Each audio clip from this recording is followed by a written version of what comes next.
Hey guys, I'm back.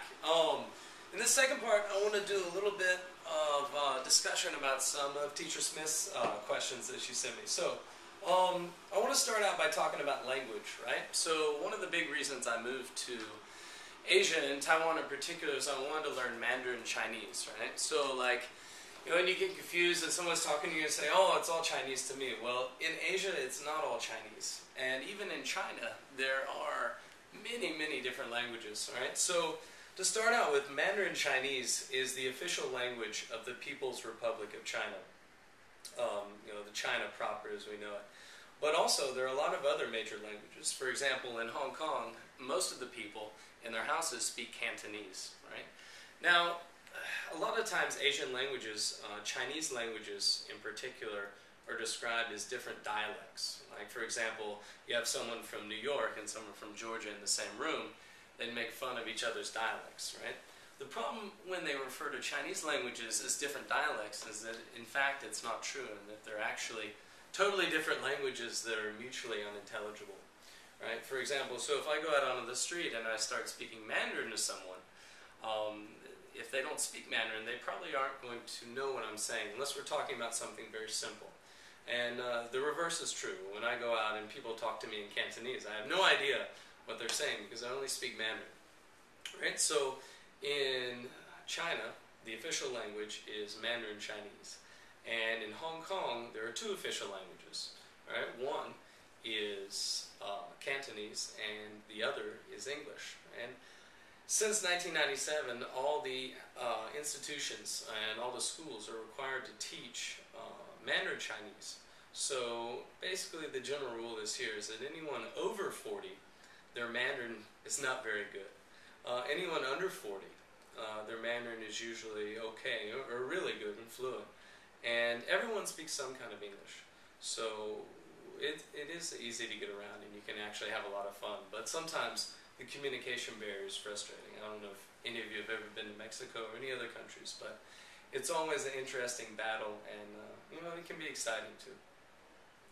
Another thing I want to talk about is religions in Asia, and maybe some of the fundamental differences between you know, the predominant religion in America, which would be Christianity, and some of the Asian religions. So basically in China and most of Asia, there are three dominant religions. One would be Buddhism, the second would be Taoism, and the third would be Confucianism. And they all follow a similar line, but a lot of times people look at Western religions as very aggressive. For example, the Crusades, right? A lot of people were converted by the sword. In Eastern religions, it's a lot more of a passive argument, and that you can join and become a part of it if you want to, but no one is pressuring you to join the religions. All of the founders of the religions, Buddhism, Taoism, and Confucianism, were actually real people. So Buddhism and Taoism are actually classified as religions. Confucianism is actually more of a philosophy on how to live your life, right?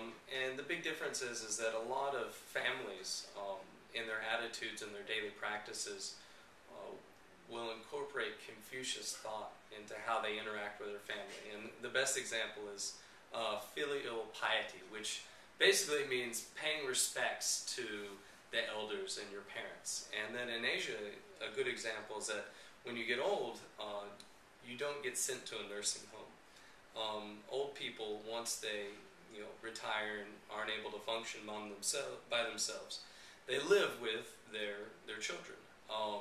And nursing homes almost don't exist in Asia. So that's an example of Confucius thought influencing how people live in Asia. In terms of temples, most of the temples are Buddhist temples, and there are also some Taoist temples. But those are the three dominant religions in Asia. There's also actually a large segment of Christians and Muslims in Hong Kong, since Hong Kong has been a trading port for about 150 years, and a lot of southern China has a lot of contact with Western countries for hundreds of years. There are actually mosques in Hong Kong. there are Jewish synagogues as well. So it doesn't matter what kind of faith that you like to follow. In a lot of the large cities in China, whether it be Hong Kong, Shanghai, Beijing, chances are you can find a place that will allow whatever kind of worship you'd like to perform. So those are some of the fundamental outlays of how Asian society might be a little bit different from American society. Generally speaking, there are a lot of cultural differences.